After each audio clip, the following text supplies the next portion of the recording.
Yo, yo, yo, yo, what's going on, people? Welcome to Throwdown Your Questions, episode 227.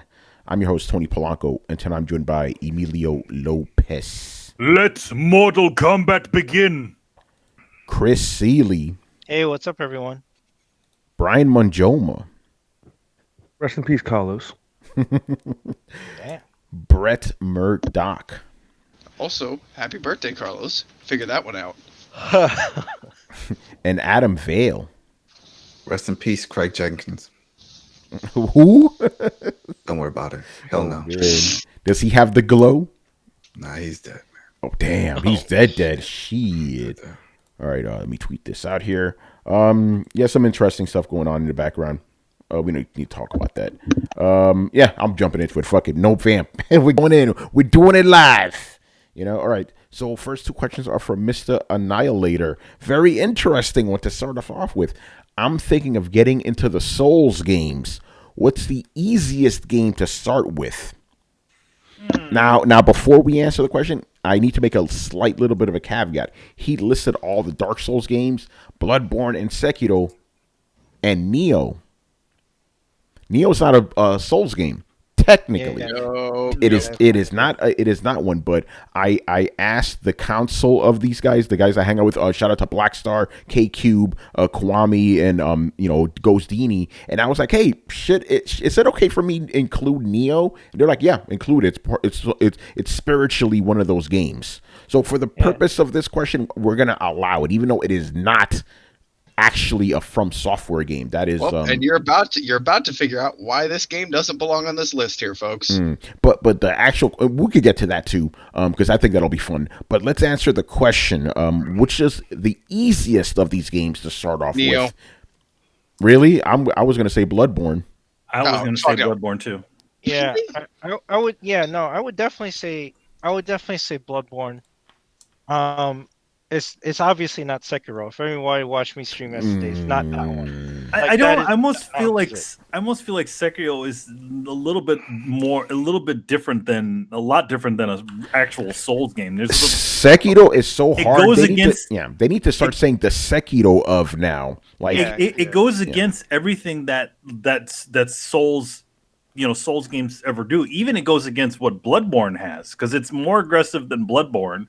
Well, Bloodborne goes against everything the Souls games had. Yeah, and then this one even goes against that. Like rolling around is not good. That doesn't do anything. Yeah, Chris learned that. But anyway, okay, because here's a discussion here. Brett, why do you think Neo is harder than Bloodborne? Because I think that's not true, and most of the people I talk to say Neo is a lot harder of a game.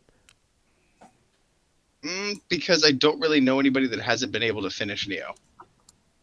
Yeah, but can't Rico you say finished Neo? Yeah, Rico finished Neo. Actually, I know most of the guys I talk to finish Neo. No, that's what I'm saying. I don't know anybody that hasn't been able to finish Neo. I got you. But you could say the same thing with Bloodborne. Everybody I know who has played Bloodborne has finished it for the most part. I know a few people. Yeah, but not everybody. But not everybody has finished Neo either. Everybody in this room finished Bloodborne. Yeah, I think got platinum. Neo, not because it was too hard. Yeah. Okay. I don't know. I'm not gonna talk because I personally haven't played Neo, and Brad, I don't think you played Neo either, so we can't get into that. You have? What? Since when? What do you mean since when? Since when it came out. I thought you skipped it altogether because it wasn't like a FromSoftware game. No, dude. I got like 14, 15 hours into it and just got bored. Oh wow! So you didn't finish it? No, because I didn't enjoy it. Interesting. No, I'll own that one. It may have been the fact that it was hyped up to me as a spiritual successor to a Souls game. You mean Samurai Souls? Yeah, and I felt like it wasn't really. It felt more like a Onimusha game to me. Interesting. Yeah. Yeah. All right. So everybody but Brett says Bloodborne. I definitely think Bloodborne is. To be honest, like out of all the From games, that one's a lot more.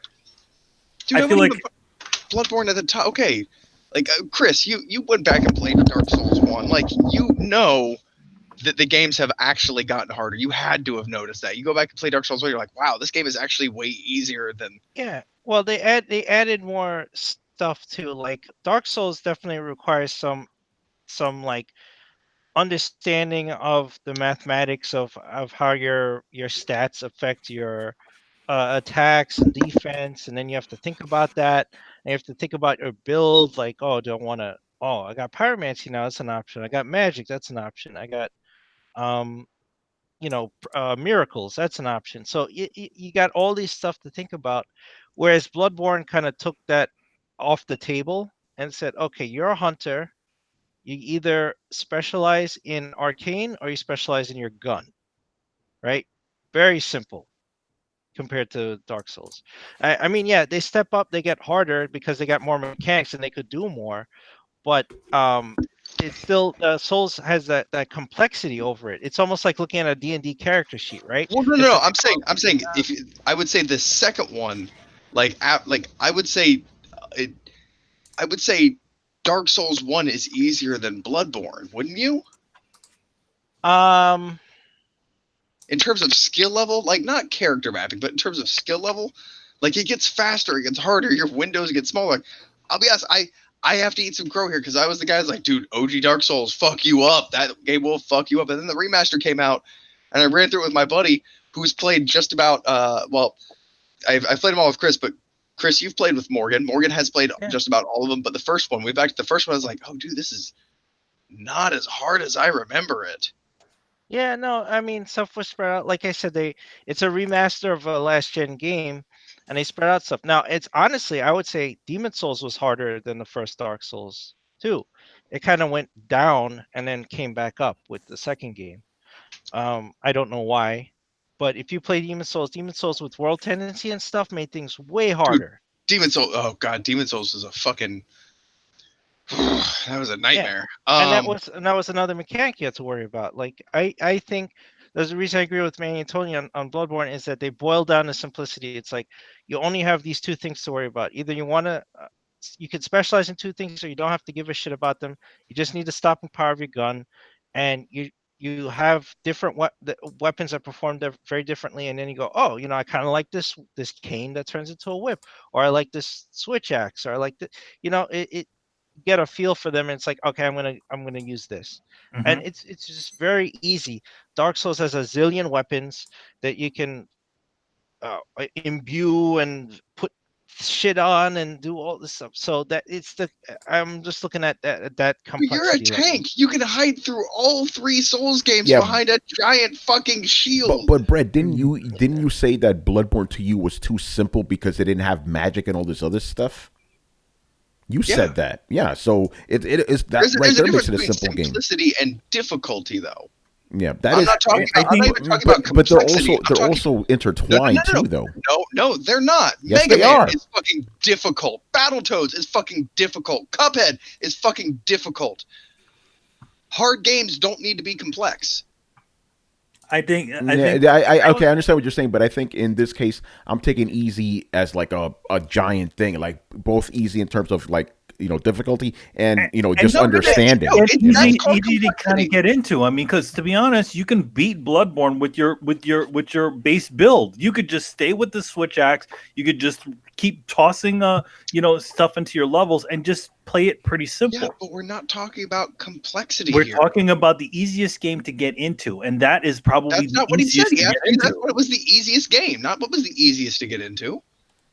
Yeah, well, the thing is, to be fair, we can interpret that however we want. No, we don't. Easy means level of difficulty. No, it doesn't. Complexity not okay. Complexity. It doesn't only mean that. It doesn't only mean that. Yeah, understand? I mean, I see. I agree with Brett. If you just say which is the easiest one, yeah, I would agree with Brett that Dark Souls is the easiest one. Easiest. Now, but he said the easiest to start with, which I was like, well, Dark Souls has all this complexity, and you have to think about miracles and versus pyromancy versus magic and your stat build, and so I'm like, oh shit, that gets complicated. Bloodborne kind of stripped that out, so it's like, okay, well, if we're looking at complexity, then you know what's hard? Playing a fluid, fleshed out, feature-rich game like Bloodborne, and then going back to the bare bones last gen experience of Dark Souls 1. That is hard. Especially if you don't have the nostalgia to cover those, to put on those rose-colored glasses. It is not as good, man. Yeah, but I mean, Bloodborne took like stripped you, like you can't respec in Bloodborne. Like once you pick your stats or whatever, that's it. Like in Dark Souls 3, when I couldn't beat that dragon, I went to the lady, whatever, and I was like, "Yo, just respect me." I'm like, I'm gonna just toss lightning all fucking day, and that's what I did. That's how I beat that thing. But you have to think about that. You're like, I have a build. I could not out tank that dragon. It literally found an enemy I couldn't tank, and I was like, shit, I got to change it up. So I had to play with 3 different builds to kill that thing. Now that gets complicated. Yeah, again though, I don't necessarily like I don't find complexity difficult. I don't think like, and even then, like if you have complexity, like complexity makes things easy. It allows you to build a character towards your strengths. You don't have good trigger reflexes or twitch reflexes, cool, build a tank. You don't have the great timing and spacing, cool, build a fast throwing rogue. Bloodborne kind of like pins you into you're playing a dex build. You're like, well, what if I'm no No, good no, with dex build? Like you're playing a you want dex to build. talk you want to talk about pinning? That's Sekiro. No, I Sekiro know, takes I'm aware of that. everything away. Sekiro Everything. seems the worst of the bunch. I will totally admit that. But my argument is just forcing me to play a dex build doesn't necessarily mean the game is easier. It doesn't actually mean it's easier in any way because I don't. If I'm not used to playing a dex build or a dex build isn't what I want to play, it actually makes the game more foreign and more difficult. You've removed some complexity, but that doesn't make the game easier. It just makes it simpler. And if we're talking about like easiest game to get into, like you can't start with Dark Souls 2. You're not going to have any idea what the fuck is going on. Right, but the character fits the world, right? Like Bloodborne is a dex build, but the world you're in kind of accommodates that. Now, if Oh I no, took the I agree. Bloodborne, your hunter, and stuck him in Dark Souls, they would get murdered by half the stuff there because it doesn't matter what you do, right? Oh, you don't have magic? Well, you ain't get past here. Like, He's like, but I have a gun. yeah, you're not.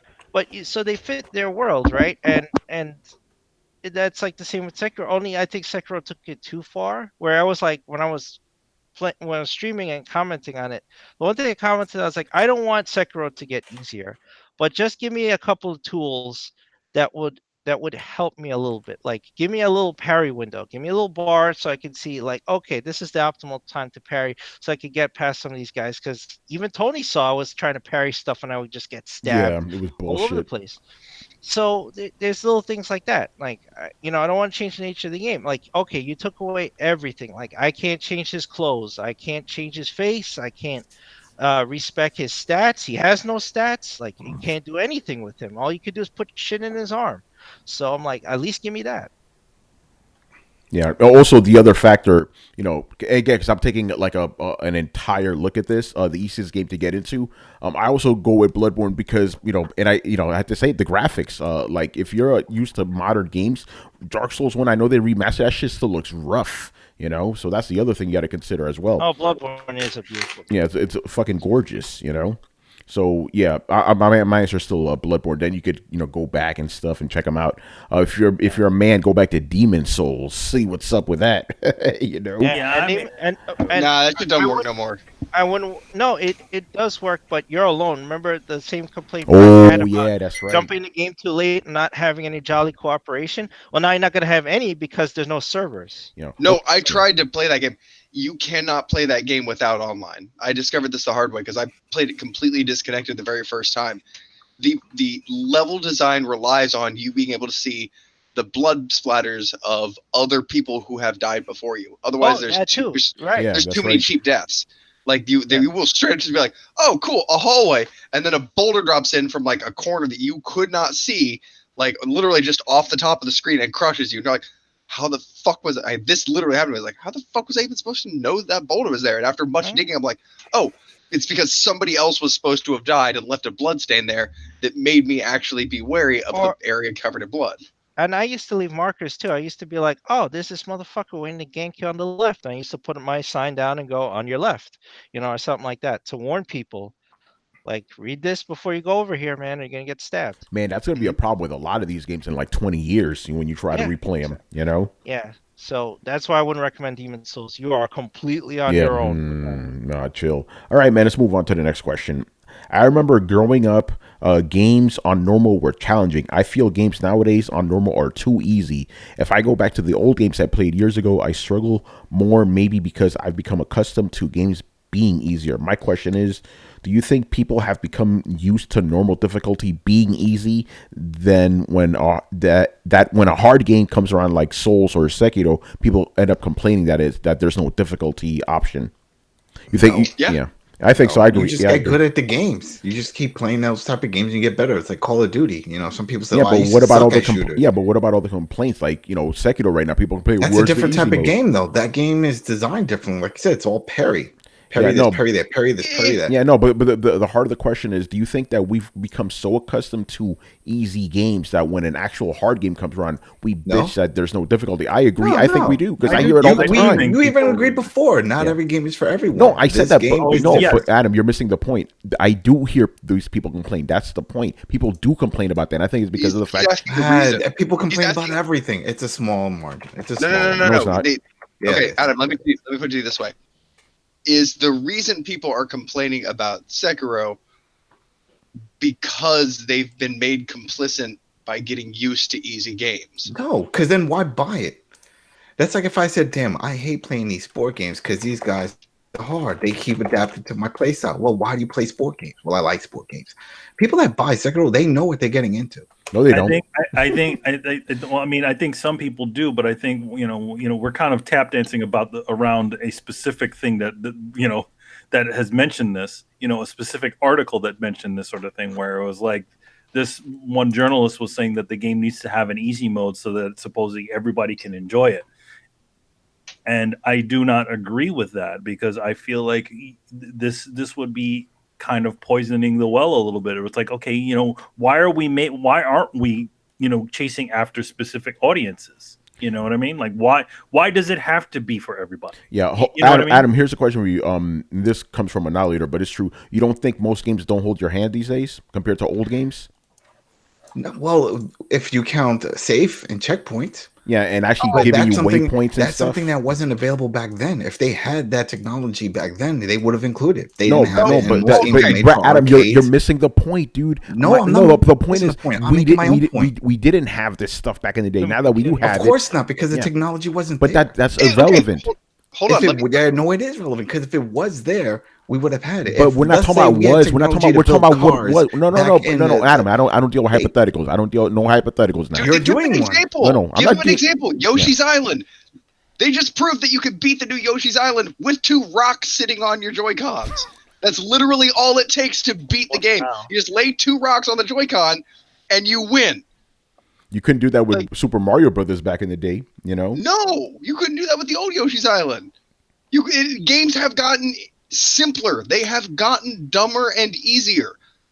Full stop. Period. I also think that is also because of the era of the arcade game, where games had to kind of squeeze coins out of you, squeeze money out of you. I totally agree. So I think games that were at least harder. For you can't say they're the at least for older games, that sort of ideal kind of worked its way over into console games. That's why stuff like Ninja Turtles, the original Ninja Turtles, was so hard. That's why a bunch of those games were so difficult at the time.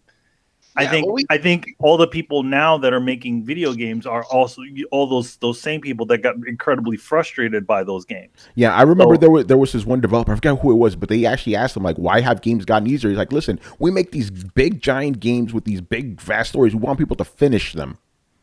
So he admitted it. Does it matter though? Like, I agree that there's good reason, or we could sit here and talk about like why games are doing this all day long, but like we're still on the point where some people are arguing whether or not video games have gotten easier, and like we need to put that argument to bed. They have gotten easier. You can't even debate that. Whatever game you play. Debate. No, you can't debate how you play it. Yeah, dude, back in the day, and when I was playing NES games, I couldn't finish those games. Now it is rare if I cannot beat a game. Victory is guaranteed nowadays, and it has been for like that's just 20 from years. You being No, it's not. No, it's because the games have gotten easier. Because when I try to go back to the games I used to play, I still can't finish those fucking games. You know, Dude, yeah, Mega Man is still fucking Mega hard. Man is still fucking hard. You know how? Yeah, but that's by yeah. design because they didn't have the tech that they had. But that's what they have now. That's why later on when they released Anniversary, they put checkpoints and save points because that technology is available. But it's not because of technology. It's a design. You can disable it. Don't use it then. That's all. Yeah, and then it'll be hard. That's my point. Well, man. every game has a different level. There's normal, hard, then sometimes extreme. There's death. That's insane. We've seen that for years. Yeah, but few games have that. Yeah, no, you're right about that. But few games have that as the default.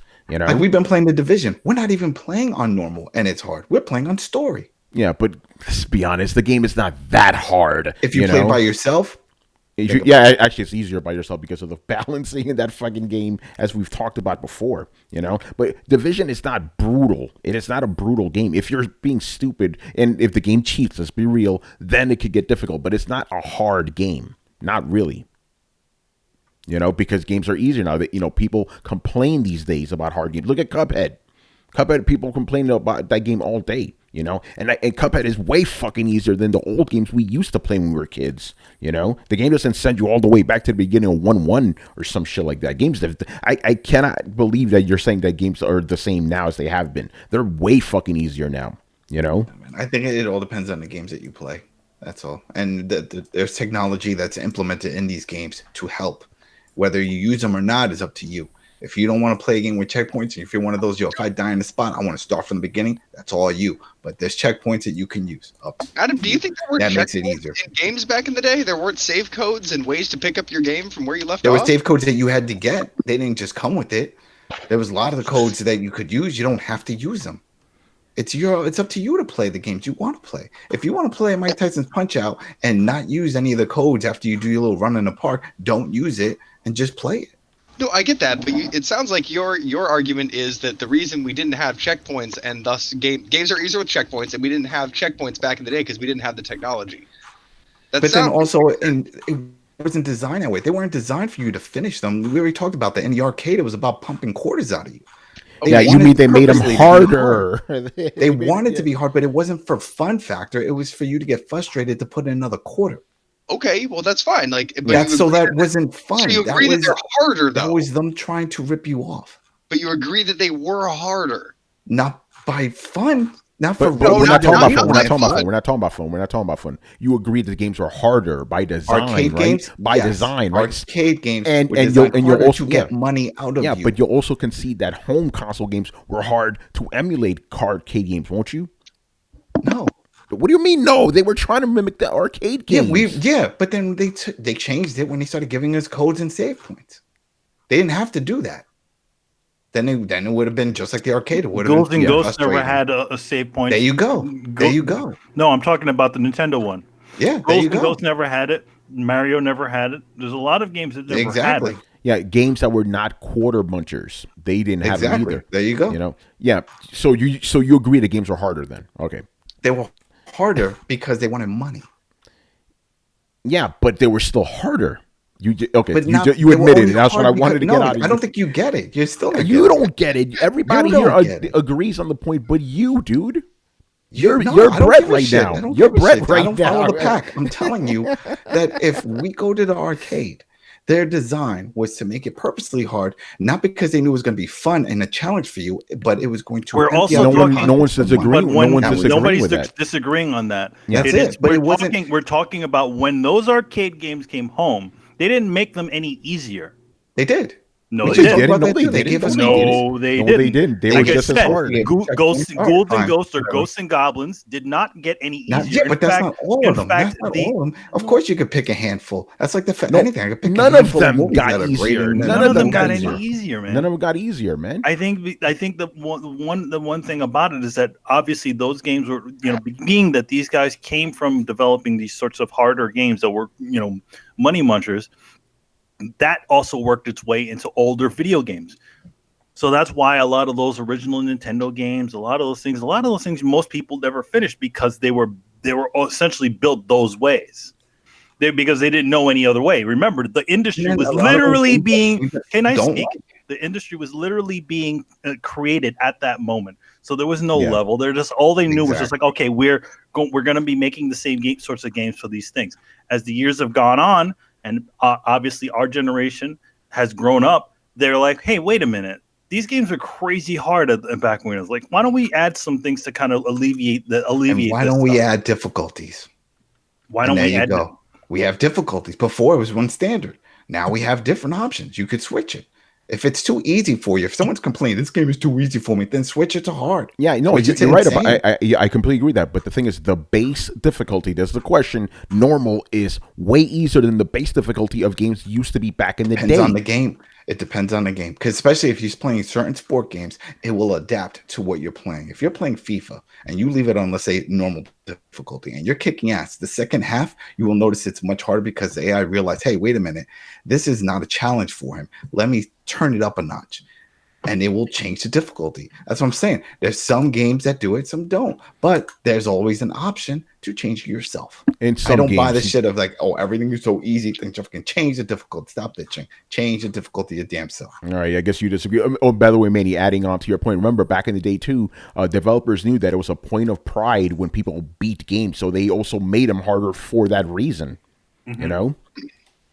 All right, but Adam, you just agree that I just agree with that. Like games have definitely got you. If you play a game, you're guaranteed you're gonna beat that shit. You know, back in the day, that was not guaranteed. You know. All right. But by the way, let me read some of these comments here. Man, you guys are on fire. Annihilator says switching hard doesn't make the game hard. Fundamentally, no, it doesn't. I agree with that. Even the Mega Drive games were harder. They were. All right, let's move on here.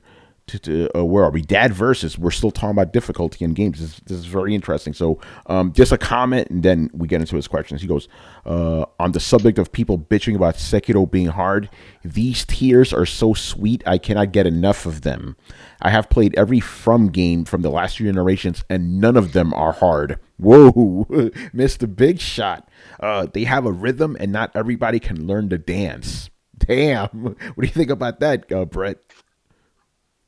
I mean, when he's right, he's right. Do you remember when Assassin's Creed started introducing the parry system? Yeah, and the second Once one, I you believe. mastered that, it didn't matter if you were surrounded by 10 guys.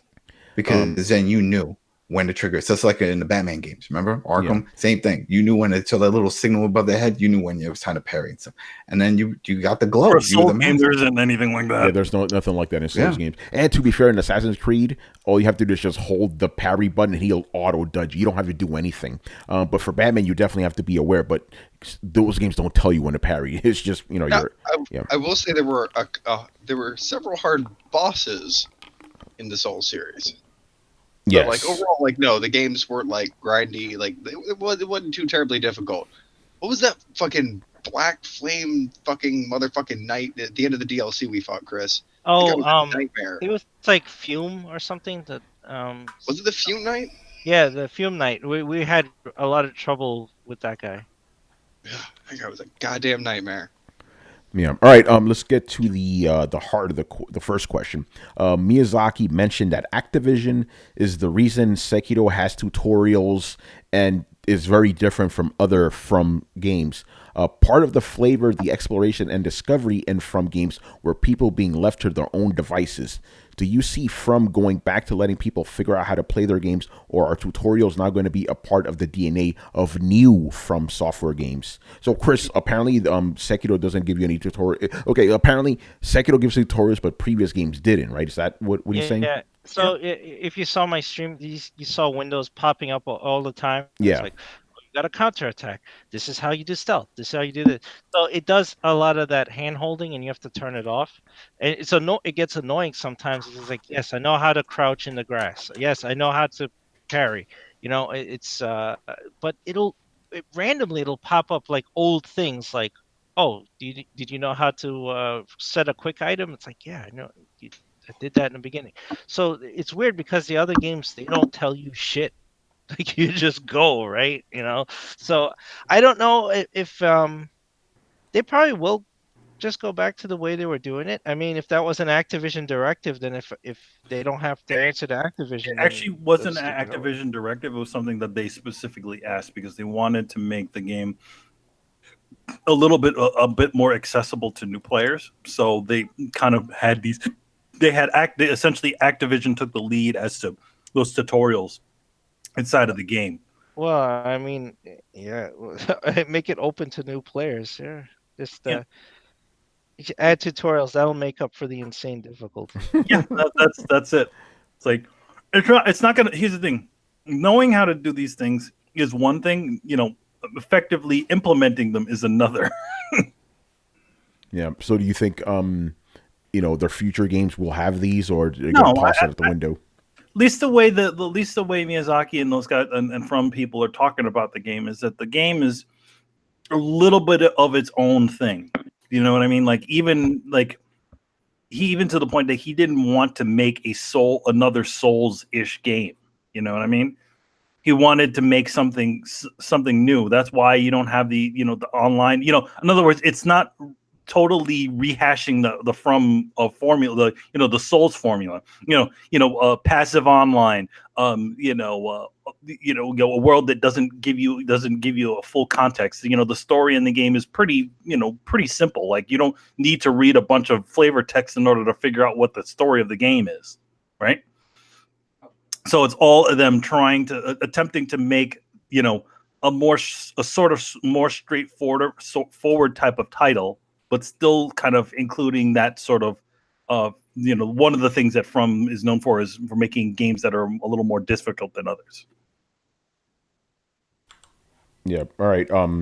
Any last thoughts on this? I'll just say I disagree with the rhythm game analogy. Like we just went over how Dark Souls has all this complexity and stuff, like statistics and all this stuff. So saying it's a rhythm game is actually an insult to the game. Oh shit. Oh no, I don't think you're saying it. But at least I took it more of the game has a specific rhythm in that you have to learn to dance with it. You have to learn to be reactive and move with the game, as opposed to just trying to like power through it like God of War.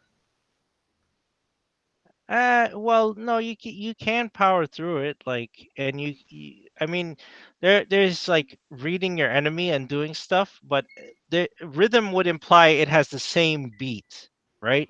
I think it No, was just using that to connect it to the metaphor of it being a dance. I disagree. That's Do all I'm you? gonna say. You think? Yes. Oh, you think he means like actually have to? Okay, no, it doesn't actually have a rhythm to it. Yeah. No, I mean, I don't agree with that analogy. Like, in fact, like, if you don't find those games hard, that's fine. I don't know, I don't know your flavor. I mean, I like old games, classic games, NES games, Castlevania, Blaster Master, Ninja Gaiden. Those are hard, but I don't know. Maybe you're on some other level, dude, and find that hard. He's a beast. Well, with that talk, it sounds like he beat the game without even dying. Maybe he did. All right. Did you come? Next time you're in here, tell us. Leave a question. Tell us if you died or not in any of those games. Yeah. Brett, you're right over there, man. Yep. Sorry. All right, man. My head creaky. It's all good. Next question. What are your thoughts on the Astro PlayStation C40 TR controller? I believe they showed this off during PAX this weekend. Did anybody get a chance to see this thing? No. Does it look like what's the other one with the flaps? Does it have flaps? It doesn't have flaps, but it does have buttons on the back you could use. And just from looking at it, it looks like a PlayStation controller with the two analog sticks next to each other and stuff like that. If you want my thoughts on it, wait till next week because I'm actually going to play this with this controller in the city tomorrow. Well, will be Monday.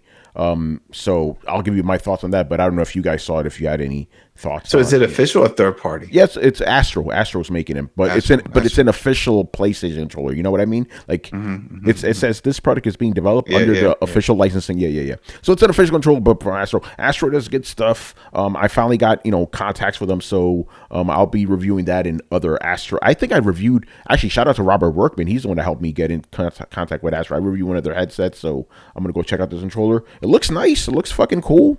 So yeah, we'll see. All right, moving on. So it's Logitech. No, it's not Logitech. It's Astro. Logitech bought Astro. Oh, really? A while ago. Oh, I didn't know that. I thought there were two. That's right. Okay, I have no idea. I thought there were two separate companies. Guess They, not anymore. at one point they were, and then Logitech bought them and just kept them under the name, sort of like when Dell bought Alienware, and they just still have it as Alienware. Very interesting. I didn't know that. All right, now I know. All right, moving on. G Megaforce. 1, 2, 3. All right, this is a fun one. What developer has a perfect record when it comes to your satisfaction? So what game developer has a perfect record? No bad games. Nobody. I got one. No. Easy. I got my answer. And this is just for me personal, obviously, because remember, the question is to you personally. Ninja Theory. I've never played a bad Ninja Theory game. I loved all of them. This is oh my god, now I'm forgetting the name. The one with Nadiko for PS3, right? Heavenly Sword was fucking awesome. Enslaved Odyssey to the West was awesome. DMC Devil May Cry 5 was fucking awesome. And what's Hellblade was fucking awesome. I love all their games. They all bring something really cool to the table. Like, granted, they only have 5 games, but to me, that's a perfect record. Yo, man, they made a Lego game. And Lego games are good. So there you go. Oh wait, no, it wasn't a Lego game. It was a Disney Infinity 3.0. Oh, really? They made that like specifically? Yes. All right. Damn. Does that mean that's going to fuck up my record then for them? It might. But then again, I haven't played it. But again, personal experiences from when I played, they're pretty awesome. Back in the day, by the way, the answer would have been fucking Capcom. You know? But that's back in the day, not now. All right. Anybody else? Hold on. What about FromSoftware for Chris and Brett? Well, see, they have a bigger library that I haven't touched. I never played an Armored Core game. Oh, yeah, yeah. And also, there's the Tenchu games, because there's 2 kind of lousy Tenchu games within there. Oh, yeah. Who made that Turtles game? Was that them too? Wasn't that Platinum? That No, last it's Platinum game. Platinum That was a game, Platinum. yeah. I also would have said Platinum back during the Bayonetta Vanquish days, but then they made Metal Gear, and you already know how I feel about that. Wouldn't have said it for the Legend of Korra game. Well, that was after Metal Gear. It was already tainted, you know. And then think about Team Ninja had a great record, and then they made Other M. Oh, And that team's terrible. yeah. And Ninja Gaiden 3, I heard everybody hated that one. They actually had to go back and redo the game to make it harder because people complained it was too easy. It's hilarious. Sounds familiar. Yeah. So I guess nobody else has an answer for this. Yeah, I don't believe there's anybody that is infallible. Everybody makes a stinker every so often. I mean, I guess you can possibly say Ninja Theory, but I didn't play all of their games, so I can't actually say that I did it.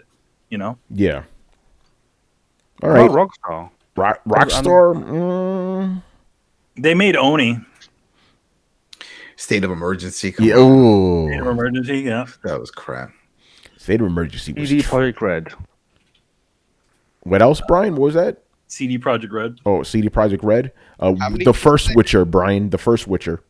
Was that really that bad though? That's the thing. Apparently, because I asked people, hey, I want to start playing The Witcher, and everybody says, stay the fuck away from the first one. Everybody told me that universally.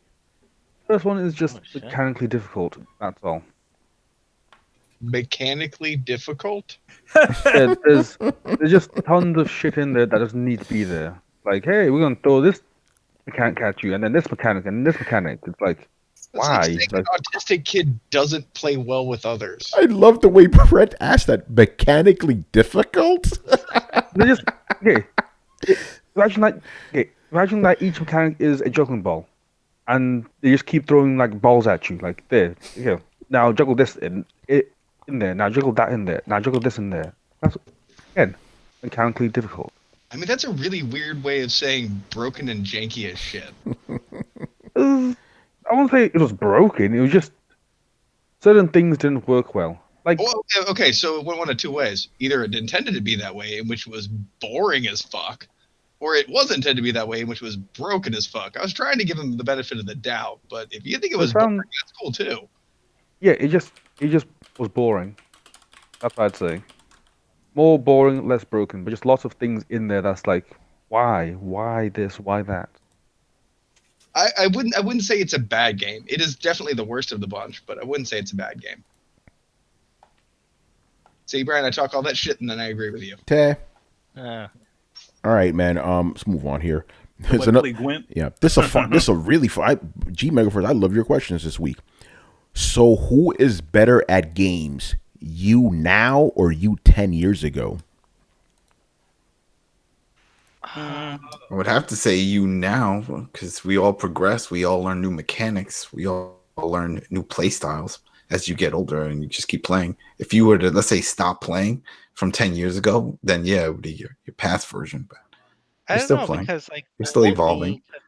old me would just like I could play games until I saw the sun rising again. Like I gotta Mhm. stop playing. Now I can't do that. Now I just fall. I'm like old man. I just fall asleep. Yeah, but you have a job. You have a wife. You got responsibilities now. Yeah, sure. I know it's different, but you also like gaining back 10 years of youth. Like is something I'm considering when answering this.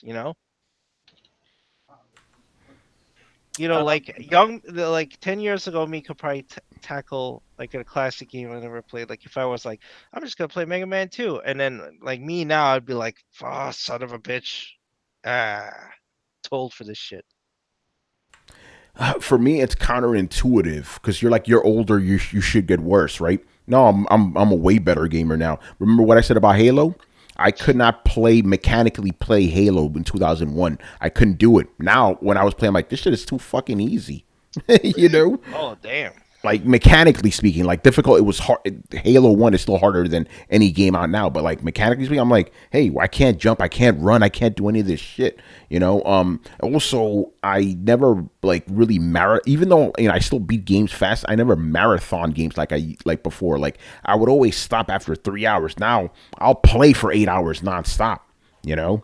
So I think I bet the only caveat is fighting games I'm not as good as anymore because I just don't put the dedication to it like I used to. That's the only thing I've gotten worse at this game. I feel like my patience to learn new things has all but evaporated, and my imagination for games, that doesn't exist anymore either. Like back in the day playing GTA San Andreas, I would make up shit to do for fun. Now I'm like, just give me the fucking checkpoint. Just tell me where to go. I don't want to do anything on my own anymore. Like my patience. So yeah, my patience and imagination have fizzled, but my actual gaming skills, I think, have gotten better just because of the fact that I can play shooters way better than I could 10 years ago.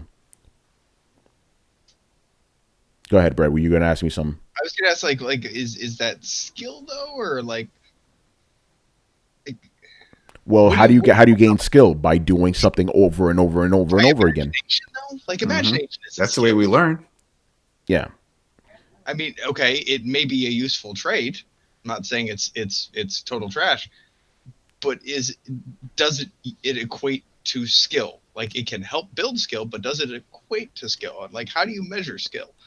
Like personally, I would say I would shockingly to everybody, I'd go countercurrent and say that first of all, I'd say that 16-year-old me or whatever, how long ago we were talking, was a 10 years, 10 years, 10 years. But experience equates to skill. I mean, it does. You're a Yeah. better tattoo artist now than you were 10 years ago. Dude, that's like saying like, okay, so is a 45-year-old baseball player better than a 35-year-old baseball player? Does he still play? Yeah. There's some no, Tony, don't. There's no. It's not. It's not different. Yeah. No. I know. I said with that specific thing, I don't know about that because there's a point where the human body just starts breaking down. Dude, what time do you think cognitive reaction time starts to slow down? I have no idea about that shit. 24. Yeah, but like for example, like I'm pretty sure a guitarist that's like 90 is probably better than a guy at 20. Just because he's been playing it for decades. He's got different techniques. Yeah. But here's the thing: most gaming is Twitch, especially competitive gaming, Twitch-based reflex timing. Yes. So you can learn up to a certain point. Like you can practice and get, shake off the rust and get back into it. But a lot of it's going to depend on your ability to have a quicker reaction time, and quicker reaction time starts to decline after the age of 24. Yeah, no, I agree with that, but I don't think that like universal for everybody. Like, I don't think my reaction time has gotten any worse than the last 10 years. I think it's gotten better just because I play more games now. What happened? You're not an aberration to the human animal. Like, even if it's only by a minute amount, it has gotten worse. You are past the. I disagree with that. I've gotten better at games, man. Dude, we're not young men anymore. We're not. I know that. As we were when we were young men. The same goes for our brain, man. When you're past that 24 mark, which is you're not stronger than you were when you were 24. You're not faster than when you were 24. You're not sharper than you were when you were 24. Sorry, you're wiser. You've got better experience. You've got more know-how, but you're not stronger or quicker. Well, definitely, I'm definitely not stronger because of the fucking. I'm not gonna get into that, but basically, when I dieted, I didn't realize, Tony, you got to keep up your muscles too. I lost all that muscle strength I had and shit. But no, like games wise, like I would have thought by now I'd be fucking trash at games, but I'm like better now than I was. So again, that like Adam said too, it's all about practice. You keep that practice up, your skill level will remain at a certain point. Like if again, and this is why I lost my skills with fighting games. I stopped playing them. They went down, But if I give you a game now that you have it, like back in the day when you were like a fucking gamer, like man, you could give me a game that I had never played, completely different from any other sequence of buttons I could have ever pressed on a controller I had never used. I'd be rocking that shit so fast. My ability to learn, to map the controller, to understand the level design, all of that stuff was better. It's when you hit a certain age, they even talk about in college, like your ability to memorize and retain information slows. Your ability to adapt to new situation slows. Your reaction time slows. If you gave me a brand new console with a brand new controller and a brand new game, I could not adapt to it the way that I used to 10 years ago. And I don't think any of us here could. I disagree with that. I think you could. You're not that fucking desiccated. Listen, you could throw science all you fucking want. It's all about first-hand experience, bro. Like I'm pretty sure if somebody gave you that new console with a new control, you'd adapt to that shit like nothing because of all the skills you've accumulated all these years. If it's truly different, no, I don't think so. Because jumping into VR was like having to learn how to play video games all over again. I played VR. I'm like, this shit is like, I don't like it, but it was easy. Like it was intuitive. So it's a good thing that Brett's not a CEO of a major company. All right, how many people are old here? Just fire them all.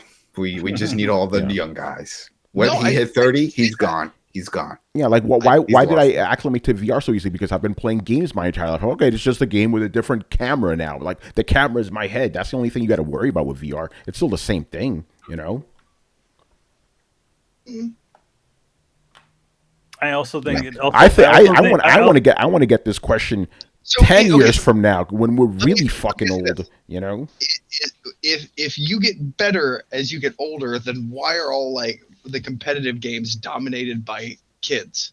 Because those Fortnite hasn't been around for like 20 and they're the ones that live on it and play it. Yeah, older people have other. Think about it. Daigo Umehara is still out there kicking ass. He's been doing that shit for 20 years. He's still beating the young guys' asses. And by the way, I'm not saying you get better when you get older. I'm saying if you do something for a long time, you get better at it. There will definitely come a point where shit starts coming down. I agree with that. But it's not just it's not just learned technique. It's natural aptitude plus learned technique. And as you get older, your technique goes up, but your natural aptitude drops. And a lot of times they can level out. Sometimes you learn more technique than you lose in aptitude, and you get a net increase. I'm just saying it's not a black and white. Everybody gets better as they get older. Like everybody's. I didn't say it was black and white either. I say situational. For example, like a 34-year-old football player ain't gonna be better, at 34 than he was 24. No, because that's a punishing ass sport. There's a difference. But a guitar player, 50 years, he'll be better than he was when he was a kid. Even though he had better reflexes and stuff. It depends on the thing. And he might have arthritis, but exactly. But yeah, I personally, for me, I think I've gotten better with most games. With fighting games, that shit went down. That's because I don't play them anymore. I want to hear from Brian, the youngest guy in the panel, because like 10 years ago, you were like a teenager, weren't you? Mm-hmm. Yeah. So what do you think? I'm contrary to I'm better now because I'm technically in my prime, and knowledge that I've acquired, I think I'm way, way better. And I even notice now, because when I go back to finish games that I dropped because they were quote unquote too hard back then, I'm just like, cool, this is piss. Next game. So yeah, I think I'm just better now because again, I've played a lot, I've learned a lot, I understand more, so hence I find stuff easier. And plus, I'm not a dinosaur like my co-host here, so that's why. Hey, we are dinosaurs, man. You can't deny that. I wish Carlos was here for this one because he was a teenager 10 years ago too. Doesn't that make you feel old? Fuck. All right. Moving on. I didn't get the answer to this. Manny, you got better, man? I actually feel like I'm about the same. I mean, I've never I've never been like I've always felt like everybody else is a little bit more hardcore than I was, you know. So the way I play, my habits are pretty much exactly the same as when I was playing games. You know, about me, I would say a medium length, medium gamer. I would say. Yeah. I mean, to be honest, I always used to say that, you know, before casual meant that you played phone games. I always said that I played games casually. Like I didn't play games like insanely hardcore as like the way Tony did, or even Adam did, or Chris. Think you're casual. The true definition of casual. The same Yes, as like honestly, I'm probably more bleeding onto casual. The casual to these, like I don't got time to go hard. Yeah. Also, I've gotten soft and weak. And that's why we need games like Souls games and Cuphead, because turn you into men. No, it's just you need to work out. Like my main reason that I don't think I'm as good as I was is because games have gotten easier. I haven't had to be good, man. I haven't had to try hard. That's fair. That's a fair point, you know. Brett, you'll like this one. Our friend, going back to Evil Chris, what he used to do is he used to purposely play shoot 'em up games every like 3 months or so to keep his skills up, because shoot 'em up games like Ikaruga, they demand a lot from you, so he would always purposely play those games even if he didn't feel like playing them, just to keep his skills up. Dude, just throw it back. Rachel used to yell at me when I played Skyrim. I don't know why this fucking drove her crazy, but like every time I pause the menu, she'd be walking by, she'd be like, whoa, pause that fucking screen again. And I pause, she'd be like, do you have 12 fucking skill points banked up? I'm like, yeah, leveled a few times. Like, yeah, you have 12 of them. I'm like, yeah. Like, why don't you spend them? Because it'd make the game easier. And I really don't want that. I just go through the game, not intentionally, just not leveling, not getting any attributes, not getting any better at anything. Because fuck it. Like I need that punishment to keep my skill level up. Because other people that just live and breathe that competitive shit, man, you can't just jump right into a ring with them. It is a whole different ball game. I think that's one of the things that really shows it to be like, yeah, you'll get your handheld walking through a game. The second you play another person, shit gets real. Oh yeah, that's for sure. That's for sure. Oh, by the way, I'm just as bad against like other people in shooting games now as I was 10 years ago. I'm still fucking trash at that, man, because those guys, they have those crazy reflexes. Like, how do you do that, man? But I've always been, I've never been a Twitch gamer like that. You know what I'm saying? Like, those are the only games I'm having trouble with. Yeah, like I remember when I was playing Call of Duty Modern Warfare 2, right? I was playing on the online, and my friend's brother was playing. He's like, "Yo, watch out for that guy! Watch out for that guy!" I'm like, "Where are these guys? How do you see them and I don't?" And that was literally 10 years ago. Yeah, I never liked playing those sorts of games because I just didn't. I mean, I just kind of want to play the game. I don't want to get my ass whipped the minute I walk in a fucking room. Yeah, that's exactly what a lot of those online modes become. It's just like, it's like, hey, tra la la la la. Then you get, then somebody kicks you over and starts whacking you on the head. I'm like, wait, I didn't get to do anything. Yeah, yeah, exactly. It's crazy. I don't know. I'm thinking about it. Maybe I am like even, and I'll explain, because I've gotten better at shooting games, but I've gotten worse at fighting games, and my patience, which you need for some games, does not fucking exist anymore. Like back in the day, like I'll put up with the punishment of a Mega Man, Nowadays I won't do it. My skill level for Mega Man games hasn't changed, but my patience has fucking changed. I'm like, no, fuck this shit. I got other things to do. So I want to know if patience counts for skill in some weird roundabout way. You know what I'm saying? Like, I just don't have the patience for that crap anymore. These Punisher games, that's why I was watching Chris playing Sekiro. I'm like, nah, fuck that shit. It's not even about the challenge. I don't have the patience to learn boss parries and all this other stuff. Like, I don't want to deal with that nonsense, I want to play that game later. When I was like, this one definitely, if I'm going to play it, it's going to need some of my time to play. So that's why I didn't buy it right away. Yeah. All right. Great question. Yeah. Go ahead. You still got a bunch of other games to go. Yeah. G Megaforce, man. Thank you for the questions. Good ones this week. All right. Next up, Mr. Digital Tiger. So after a 10-year hiatus, I finally purchased a wrestling video game this past year, WWE 19. So this is a bit of a long one, so just bear with me. Due to being PR nightmares 3 of my favorite wrestlers were excluded from the game. The severely underrated X-Pac for porn and drugs, Chris Benoit for murder and suicide, and Hulk Hogan because of racism and porn. I 100% understand why they're excluded from WWE television, but do you think because they portray fictional characters somewhat cartoonish, they should at least be allowed to be included in the WWE games? Note, I'm fully... go ahead, Adam. He said X-Pac? Yeah, X-Pac, yeah. X-Pac is still there. Okay. He's not in the game, but he's still part of it. He was just recently at their Raw anniversary show, and he's still part of D-Generation X, which is got inducted into the Hall of Fame this year. He's still relevant. Okay, I'm glad you say that. And Adam, obviously, this is a you question. Okay, note, I'm fully aware of the humanity and sensitivity aspects, and they allow create a character. But when I play these games, I think about the wrestling entertainment fictional cartoon aspects, not the real life personas. So yeah, Adam, what do you think about those characters not being included in the game? Well, the one after Chris Benoit. Hulk Hogan. Hulk Hogan. Okay, yeah. Hulk Hogan obviously got moved out. I mean, I'm the same way, in the same boat with him. A lot of people are. We see the character, the role they play, and it's just like a musician. Who, that's a big topic right now going on with R. Kelly. Do you like his music? Yeah. Well, do you hate him as a person? Well, then don't think of him as a person. Just enjoy the music. And it's the same thing with Hulk Hogan. When he came back recently, he came back. They brought him out. This is when Mean Gene died, and they wanted him to give a speech. Remember, they had a close connection. Mm-hmm. So he came out. It wasn't so much of boos.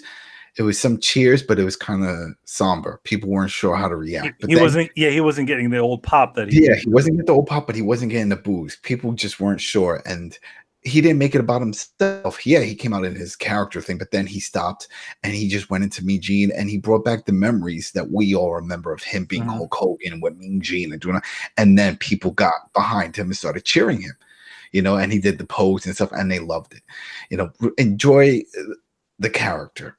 Now, the thing with Benoit, that's tough because the guy murdered his family. It's like, even if you want to just say, yeah, he was a great wrestler, there's still that, damn, but he killed his family. Hulk Hogan, he said some racist shit. A lot of people in the back. Vince has done he's still doing racist shit, and we still watch wrestling. Every black character has to come out and dance and shit. Come on now. But the whole Tupac, the X-Pac, he's not part of that for that reason. He did some drugs, but he's still part of the crew. There's a lot of people that did drugs and that are still part of it. They still have contracts. You still have Razor Ramon, who still has a Legends contract, and he's an alcoholic and did all kinds of fucked up shit. Well, not anymore. He cleaned. Well, yeah, he says not anymore, but still, he's still linked with them. They didn't kick him to the curb forever. And the same thing with X-Pac. He still pops up every once in a while whenever they do G-Generation X stuff. They just didn't put him in the game, just like they didn't put Road Dogg. Road Dogg still works there, but they didn't put him in there, and Billy Gunn and stuff, who recently left. But it's all about whoever they decide to pay, because they do have to pay out for the likenesses, even though they're not with the company. Unless they give them full rights, they still have to pay them. And it's like Rob Van Dam wasn't with the company for the last game, but yet he was DLC. And they were like, well, what the hell? And he even said, well, they gave me a check. They said, hey, we want to add you in the game as DLC. He's like, all right, got a check. He's like, yeah, okay, then go ahead, fuck it, put me in. So I guess they just didn't offer a check to X-Pac, but he has a great relationship, especially with Triple H, who is the COO now, and that's his best friend. So there's no issues there. But yeah, it's tough. At least with Hogan, word is he's going to be at WrestleMania and play a big part there.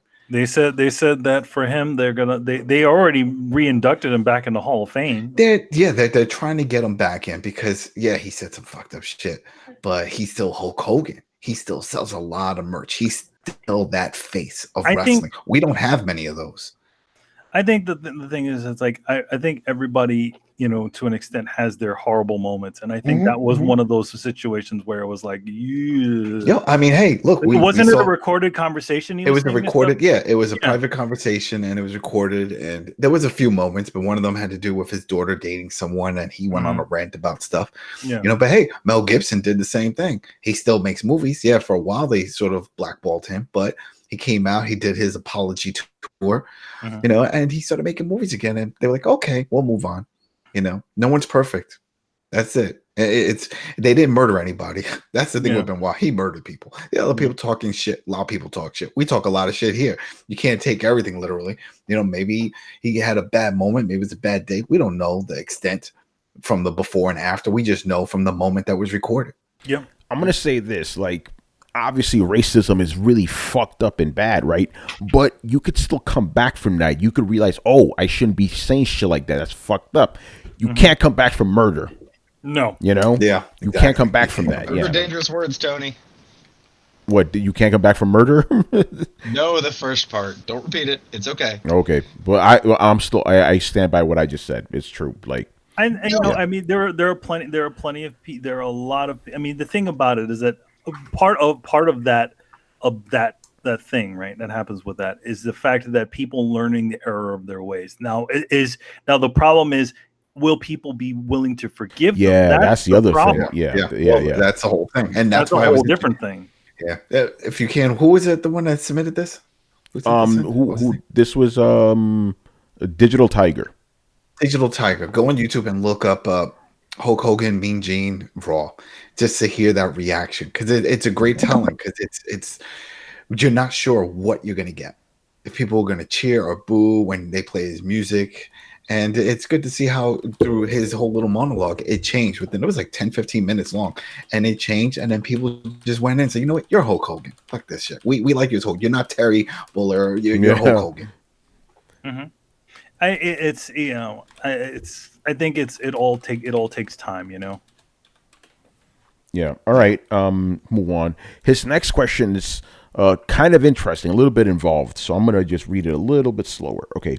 So here's my solution to accurately rating video games when they initially release.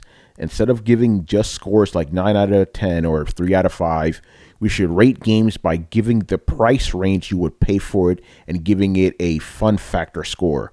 I would also adjust the scores over time. For example, when I initially purchased the brilliant Rainbow Six Siege, I would have rated it $40 at most and a fun factor of 10 out of 10 and the list of pros and cons. Today, I would give Siege $60 at most and fun factor of 10 out of 10. What are your thoughts regarding this system?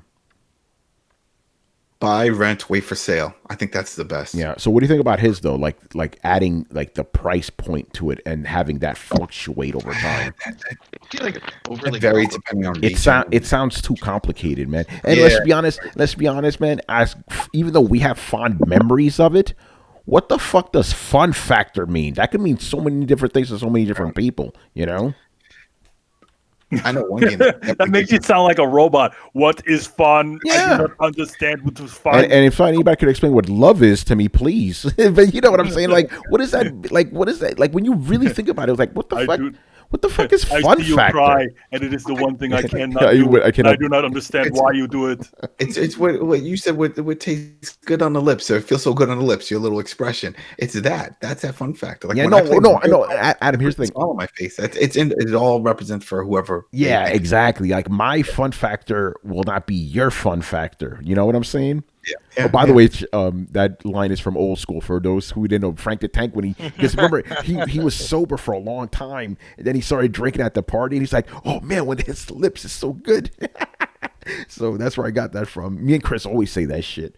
Yeah, but the thing is, and this may be because I'm just so used to the way things are now. I don't like the idea of a evolving rating system, but at the same time, to be fair, some of these games evolve, so maybe we do need an evolving rating system. Why don't we just I don't know. Keep the rating, we just keep the rating system up to date.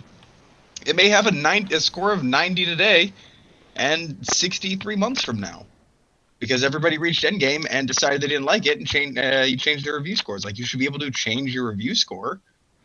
I'm not down You with should be that. able to update, but Yeah. I don't like. At that point, the problem should take care of itself. It should just auto-regulate. I don't like It goes numbers. down over time, Yeah, it goes down over time. Adam, you hit the heart of it. I don't like review scores. I don't Period. like You numbers. know I what don't I like feel it. about that. Yeah. Just You know, keep but it, like, So buy I'll let for sale. Yeah, so I'll let the guys who do like review scores answer, because you already know my answer. I abolish review scores. I've been screaming this for years, but no one listens to me, so I'm going to shut up now. Because Yeah, I disagree with you, Tony. I've never been a fan of review scores. I've never actually read them. never actually look at them. Yeah, I've read the reviews and then I stop because I don't care what the score is. It's irrelevant, but we're not going to get into all that again, Well, I mean, no, I mean it's kind of relevant because, and I won't dig down on it, but I'm a fan of aggregate review scores. I'm a fan of reviewing each section independently and then giving your full breakdown. If a game doesn't have perfect audio track, it shouldn't get a perfect score. I'm sorry, maybe I'm splitting hairs like that, but it shouldn't. And I think reviewing games based on those and then adding them up together kind of keeps games from getting a score of 10 out of 10 just because I fucking liked it. Like it keeps things a little bit more objective. I think that it's fair to critique things and it is fair to grade things. I think that even in art class, you can give somebody an A through F grade. It doesn't have to be a pass-fail grade. You can demonstrate command of the elements you are using to create whatever you're doing. If you're baking a cake, if you are showing me a true understanding and command of vanilla, in so much so that you can use vanilla in new and interesting ways by knowing when and how to break the rules and how it's going to affect me as the person who is eating the cake, I'm going to say objectively, even if I don't like vanilla, that you did a damn fine job. I can recognize what you did, and that should be regarded higher than a game that I liked just because it's kind of my thing. Like, that cake on every level in every sane world should score higher than a packaged brand of Oreos. I don't care how much more you like Oreos.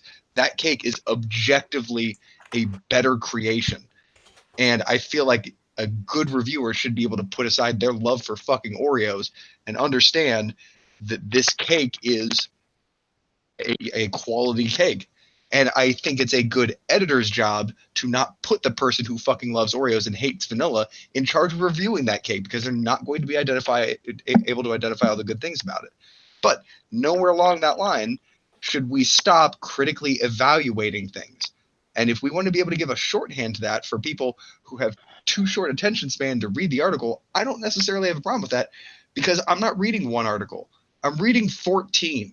And I don't always want to hear the same breakdown and the same explanation about what the basic mechanical structure of the fucking game is. The thing I don't like about reviewers when they do their wordy reviews is they seem to forget that I'm not reading just their review. Their word is not law to me. I am reading several different reviews and taking several different opinions into consideration. So when I read through 75% of the thing talking about the basic mechanics of the game system, like, I fucking know. I just want to know where it works and where it doesn't. And when I have to dig through an entire mound of wording just to get to the tiny little meat that I want, I start to get frustrated. And I long for the days where I could at least be like, all right, tell me where it got a score and tell me why it got that score in a quick, easy to read breakdown. So and I don't think there's even if it's not a score, just a quick breakdown column of good, great, subpar, and then your pros and cons. Like, at least give me some metric to base this on. But then again, like, if you say it's okay to rate a game very good through very bad, like, it's just a 5-point rating system. Now we're being fucking arbitrary in the way that we do our measurements because we don't like the idea of points. Like, fucking get over yourselves. That's all I have to say. I don't disagree that there should be, sections that, where they kind of do breakdowns. But I do think that because of the final rating score, a lot of times in many situations, the actual article that's written about the game doesn't match the score. It almost seems like sometimes they give these scores just so that they give a specific score just to kind of, dull a blow from somebody. As opposed to actually reading the thing, and you read it and you're like, wait a minute, this sounds like they really hated this game. Yeah, but if everybody's tried to swing a hammer backwards, that's not the hammer's fault and doesn't mean the hammer's broken. The tool itself isn't broken. It's just people are not are refusing to do it the right way. And I think focusing on, well, if people are going to give a score, then there should be some sort of standardized version or some sort of standard idea, especially if this is all feeding into Metacritic. Like, journalists should have had the responsibility to get together and say, hey, we're going to figure out a basic standardized form of reviewing that we're all going to at least kind of try and loosely adhere to, since our pooled weighting, is 30 fucking % of Metacritic or whatever the fuck it is. Like, since we pull so much weight on Metacritic, we should probably at least agree to compare apples to apples and oranges to oranges. That's a whole other argument. I mean, I think at the same time, those companies don't actually give a shit about a metric. They're really out there to kind of get your hits. You know what I mean? There are, and I like, realize I'm getting led further into a perfect world scenario. And my only point was, I don't think that trying to critically judge a game and then put it in I don't care. Like I said, if it's good to very bad or if it's 1 through 10, but the only argument I have with when we get into that domain is it's really all the same thing. Good to very bad is just a 1 through 5 score. And it makes it harder to aggregate into a thing like Metacritic, which unfortunately is part of all of our lives. So we could give it, you could do the pain scale that you have on the doctor, where you have a very sad face as a 0, or a very happy face as a 0, and a very sad face crying at a 10. And you mean the Game Pro rating system? Yeah, like you could do that shit, but again, you're basically doing a 1 to 10 score, but you're making it difficult to aggregate into the larger amount of information. Just do a 1 to 10 score in a responsible standard. Personally, I prefer the 1 to 100 method, because that way nothing ever gets 100 out of 100. But games get fucking 10 out of 10 all the time because somebody wants to make a statement about how good a game is. But again, no, if you really break a game down onto all of its little bits, nothing should get 100. Nothing is graphically perfect, fun, has a good story, awesome graphics, gameplay, like all this. Nothing has everything. Hold on, Brett, I got to stop you right now. Haven't you argued with me because I said that exact same thing? You said I was wrong? Because I've been saying for years, no game is 100. I agreed with you on that. Okay. Where we differ is that you think that means that the whole system needs to be thrown out. We both agree that a 10 out of 10 game shouldn't exist. Yeah. My thing is that when you break the system down into only 10 points, some people will say, well, it's better than a 9, so I have to give it a 10. If you did it, a score of like 0 to 100, like, 100% to 0%, nothing should ever really get 100%. You get high 90s, you get 99, as the very best you can get. Nothing ever gets 100, but maybe it gets 98, 99, kind of something like that. That's why I think Metacritic does it the way that it does. If Metacritic just went 1 out of 10, it wouldn't give you nearly as fucking information as it does now. Yeah. If it only went 10, 1 to 10, you know how many games would get perfect scores on Metacritic? Think about it. Metacritic is fucking bullshit too, though. It is, but not many games on there have a perfect score. But if it was a 1 out of 10 system, for a fact there would be games on there at least twice as many with a quote unquote perfect score. Yeah, there would be. Because a 10-point system is fucking broken. And I'm not saying a 100-point system is the answer. What I am saying is that we should have a yardstick to measure these by, and at least the 100-point system is the best I can come up with. But the only thing I'm going to throw into the argument pen here is we need a way to quantify games. I'm going to give an asshole answer because, again, I'm frustrated with the fact that people just seem to need a fucking score and somebody tell them what to do. So say if you need somebody to tell you what to do, get your, you want the perfect, way to know what games to buy. Go watch some influencers. There you go. Well, no. Let me ask you this. By the way, that's not a genuine response. I'm just being a fucking asshole right now. I don't. No. I know. I'm going to be a counter asshole. Hypothetically, why should I read your article? You shouldn't. Don't listen to me. No. I've been saying seriously, that. What I mean, when I'm looking for articles to read, right? I'm probably sifting through a lot of articles. So I'm going to either look for, a lot of times I'm going to look to see what your general overview is first. And if it's the same shit that I've heard, like, okay. If you're like, I'm looking through and I'm like, what, this motherfucker gave it a 10? Hold on a second. Go back, look why you gave it a 10. Then either decide you're full of shit or you bring up some really good points. If you gave it a 5, be like, what the fuck? Go back, read it. Sometimes, as like I said, a lot of people forget you're combing through 14 articles. You're not reading every one of them. And granted, there should be something to stop and pull you into yours, but it's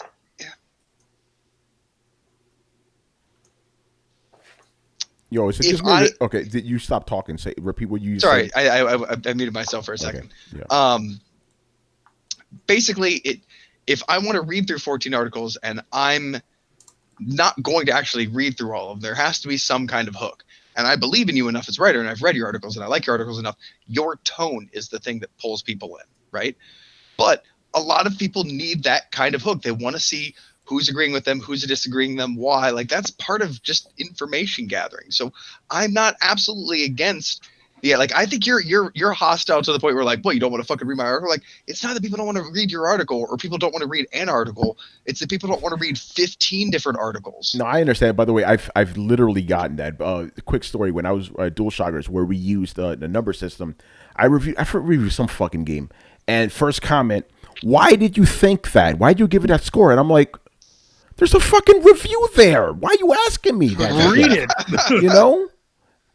Read it, motherfucker. Like, there's a fucking review right there, man. That's why I wrote the thing above this. Yeah. For me, I've always, classically, I always used to take, like what Brett did, is take multiple opinions, and it would be multiple opinions of journalists or specifics that I would trust. So like back in the old days, I used to look at like EGM, used to look at GamePro, video games, a couple of or Game Fan, and kind of do like a sort of combination of them. Okay, this guy, this guy usually likes the games I like. Oh, well, it's a possibility. This guy didn't like it. I usually trust this guy. So it's kind of like finding the different viewpoints of views, because also at the same time, a lot of a writer is not going to touch on everything in the game. Some things they will not notice. Some things one will notice. Some things another will not. Like it'll be different things. So you just kind of get different angles. But yes, Brett, you're all right. Like people don't sit down and say, okay, I'm going to take a couple of these things and a couple of these things from places that I trust and build my build a possibility of picking up this game from there, as opposed to just looking at a bunch of numbers and like, well, it's got 100% on Metacritic. That means I should buy it. I totally never just look at Metacritic for the love of God. Never just look at Metacritic and be like, oh, well, it's got a high score. I just think that there are some people that start their search with the score and then work backwards from there. And for the love of God, please, I hope that you actually start there and work backwards and don't just start there and stop there. But I think there are some people like, I'll be honest, I've been guilty of being like, oh, there's a new game out. I see it on the shelf. I don't remember hearing anything about it. Look it up. Metacritic score of 66, but trash. Not even worth looking up articles on. Fuck that noise. Like something below 70 is generally like, ooh, either this looks really interesting to me immediately from just looking at the box. But if I see it's got 60, I'm like, oh, this game plays like shit, or it's fucking broken right out of the box. I know it is. I can follow up on review scores, be like, yep, check it real quick, broken. I know not to even invest that much time into it. I'm not going to sit there and read 15 articles about people writing scathing game reviews until I get to the one article that says something nice about it and be like, oh, okay. I just look at it immediately and be like, wow, most people hate this game. Doesn't mean I'm going to listen to it. I'm going to be an asshole right now. I'm just going to say the name of the game, and I'll let you run with it. Fallout 76. What about it? You just described that situation where like everybody hated it. It's like, and imagine trying to be that one guy who's trying to find that one review that actually liked it. You know what I'm saying? Well, no, because I said there, unless I know right from looking at the box that I really want to play it. Like, again, that's what Fallout 76 was. And that's exactly, that kind of supports my point. You look at Fallout 76, you see the scores, you immediately know, oh, there's something wrong here. Yeah, and unless you're like me and you look down, you're like, it says Fallout, I'm buying it. It says Fallout. I don't give a shit. I don't give a shit. It's going to be fun. I'm going to enjoy myself. Yeah. And here's the point I want to bring up, right, with you and Fallout 76 and Anthem, right? There's going to be a lot of times with some people like you and me too and everybody on this panel where you will not agree with the reviews, which kind of makes me question why people put so much stock in reviews, because you may not agree with them. Brian, remember that great story you told about, was it Lost Planet 2 or 3? Everybody shitted on that fucking game, and you were like, okay, I'm not going to buy it because everybody hates it. And you played it like, oh, this game is good. These people don't know what the fuck they're talking about. Brian, you go ahead and tell the real story if you want, but I always remember that story because I'm like, yep, perfect example why you shouldn't be so reliant on other people's reviews, I mean, it's a secondary tool, though. Like, I decide whether or not, like Fallout, that kind of thing. I'm like, dude, I know I immediately want to play this. I don't even need to look at the reviews. I only look at reviews when I'm trying to decide because I'm on the fence. By the nature of them, like, why would you look at reviews if you're already sold on a game? Why would you look at reviews for a game you hate about? Yeah, for a game you hate. Most people look at reviews when trying to form an opinion because they don't have a strong bias either way. if I have to look at reviews, I'm still not sure. And if I'm not sure about Fallout 76 and I look at the reviews will probably tell me, if you're not sure, don't buy it. In which case, if I wasn't sure about Fallout, I would suggest not buying it to anybody who's not sure. Because there's been a lot of bugs. There's been a lot of problems that people said. I've heard a lot of shit. As much as I love the game, I understand that's me. And objectively speaking, it's had some problems, which has pissed people the fuck off. I think a little unreasonably so, but I can't speak for these people. So yeah, if you're like, I'm on the fence, look it up on Google, terrible Metacritic score, probably not going to pick it up. Same with Anthem. Like, I enjoy it. Immediately, I'm like, fucking Space Wizard, I'm in. Iron Man, let's do this shit. And I like the flying mechanics. Like, dude, I like DC Online purely for the flying mechanics. It was not a great game, but I got to fly around and shoot laser beams out of my fucking hands. I got to hurl a sun at people. It was fun. I enjoyed it. But if you look up the scores for that game, you're going to see mid-70s at best. It's not a great game. So unless you're already sold, don't buy it.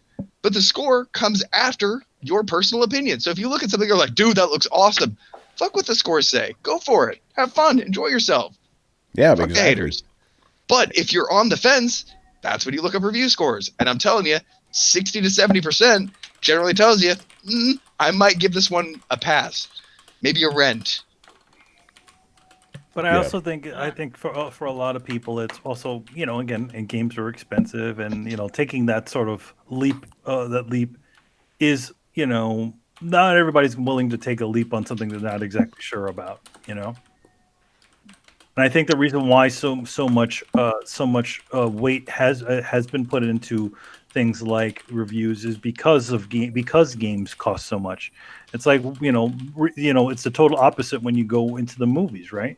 All the reviewers could give a movie brilliant reviews, and the movie just doesn't do any sort of box office. Because at the same time, it's like, people are willing to go take a chance on a bad movie because they don't cost as much. Yeah, and that's the thing. You would figure that people, that are going to spend $60, maybe more on a game, would do a little bit more research. They don't. They just look at the score and they just go with it. Oh, Dude, some people don't. A lot of people do. They're like, oh, that 90, that's got to be a good game. Tons of people do that with just anything in pop culture. The newest sneakers, the best jeans. That people go with that. They're like, oh, this is what everyone else is buying. I guess I need it too. Yeah, people are stupid, as I've said many, many times. So maybe in that sense, they need a review score. It's frustrating. Anyway, getting on here to the last question of the night from Black Metal Gamer. Wait. One more question. One more thing. One more thing. If we didn't have review scores, how would audiences harass developers? Oh, that's a low blow. Man. Oh, I could still harass them on a buy rent, wait for sale. But like, damn, you made this garbage game. You should have known it was just gonna be one of those games in the bargains bin. Oh man. All right. Black Metal asks, what year of this decade, the 2010s, is the worst year in gaming, and what games made it bad? Year was bad. Yeah, like what was a bad year of gaming, or we could also say subpar. I want to say 2012, right before the new systems came out, but maybe 2013 was a bad year too, because there was no games out. I think 2013, yeah. Probably. It was just. What was the year of the big video game crash? Remember that? 1980 something. Around then, that's probably it. Because everything 2010s, bro. 2010s. 2010s, yeah. Oh, he said. Otherwise, that would be easy. Yeah, that would be easy. That's categorically the worst year in gaming, But that was easy. Yeah, but 2010s. We might be going in that direction now. I think about it. Man. Just with everything going digital, breaking EA's apart, burning down, man. All these studios that are putting all this money into these big budget games that are flopping, that's eventually going to cause their demise. Then we'll just see them all crumble around. They're like, where's all the good games coming? They're not. You didn't buy the super expensive multi-billion-dollar game they produced, so now they had to go under. Yeah, and then we get nothing but crap mobile games. Exactly. Yeah. And then we're all on phone games. Oh, God. Yeah. All right. I need to look up what games came out that year, but I'm going to probably say either 2012 or 2013. One of those, what do you call it when a helicopter's just flying in a circle? Holding pattern years, which I kind of think this year's a little bit of a holding pattern year. Next year's definitely going to be one, See, one of my favorite games came out in 2012, though. And then that was a 2K game, 2K, WWE 2K 12. That's what that one was. And that one was crazy because you can incorporate your own music for each wrestler. So I could download music, their real theme music, put it on a CD, put that in my Xbox, dump it on the drive, and then add it to the wrestler. Yeah, hold on. 2013 at GTA 5. Oh shit! Wait, that's a good game. Oh shit! No, that's not right. Did it come out that year? Last of Us came out that year? No way. Wait, no. No, that was 2012, wasn't it? Yeah, because it was on PS3. It was at the end of PS3. Yeah. Oh, maybe they're counting it as a PS4 game. Okay. Got remastered, but I played that one on PS. I just downloaded that today. Yeah, it's part of Xbox Live's free game. So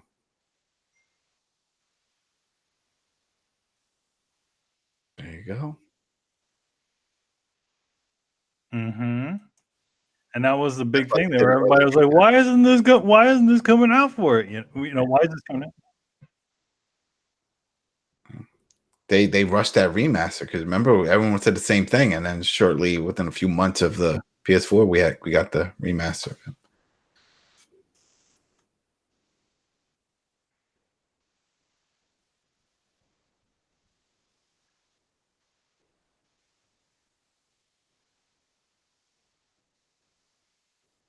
Last of Us. That was not that was for me. Yeah, same thing. It was not.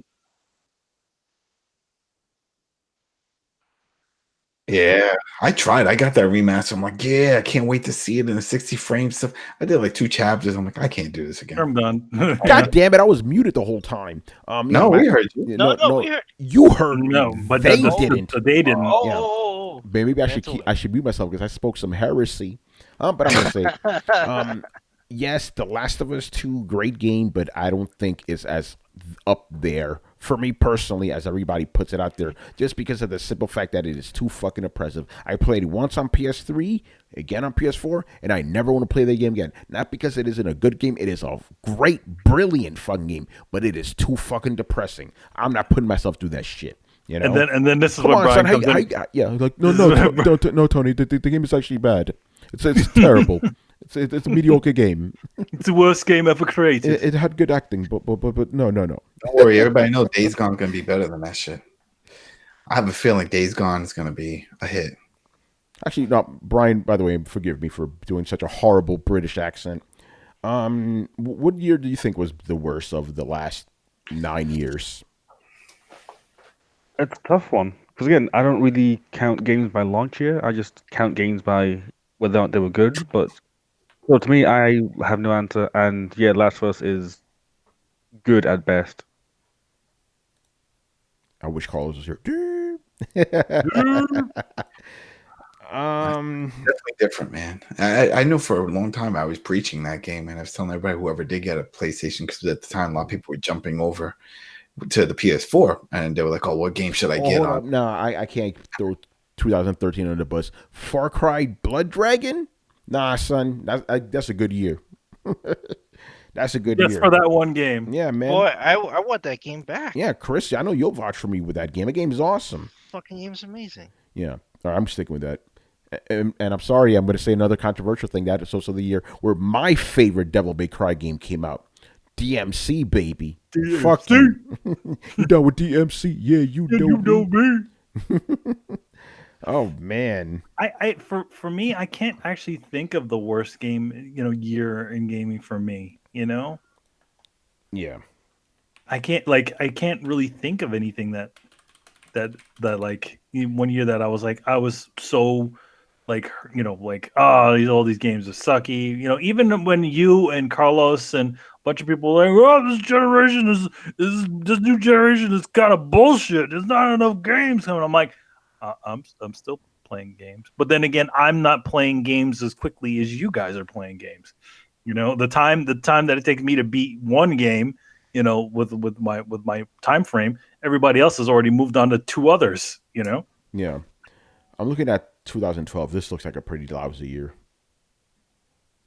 I know there was this one year where I didn't write a review until like 4 months into the year. I'm like, oh, I haven't written a game review in forever. I think that was 2013, though. The beginning of it, maybe? I don't know. Yeah, 2012 looks like... I'm going to go with 2012. It looks pretty bad. I'm not seeing anything good here. Oh, Mass Effect 3, but that ending, you know... Well, it was a good game, though. It was a good game, though. Yeah, like 99% of it, or 95% of it was fucking amazing. Yeah. Oh, here's a game that still hasn't been released in America. Yakuza Dead Souls. When are we getting that shit?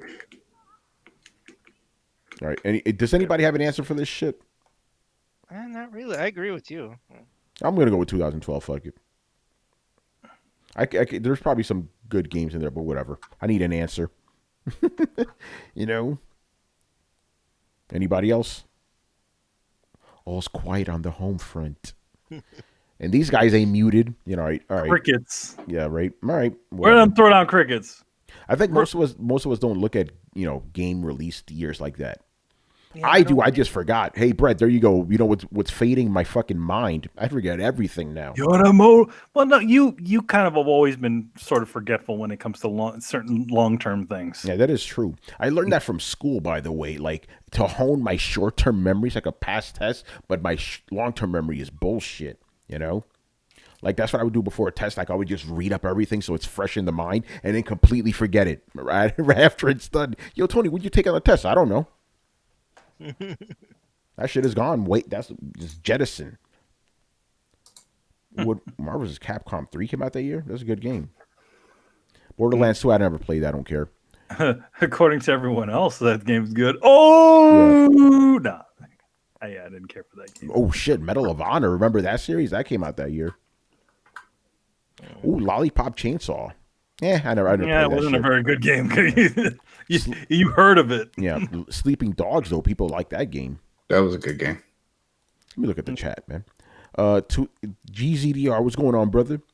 He says 2014, year of the Sony hack. That was the 2014? I thought that was 2011, man, or 2010. Yeah, it was earlier than that. Hold on, he says 2014, year of the Sony hack. Developers were scared to put their games on Sony's consoles. What?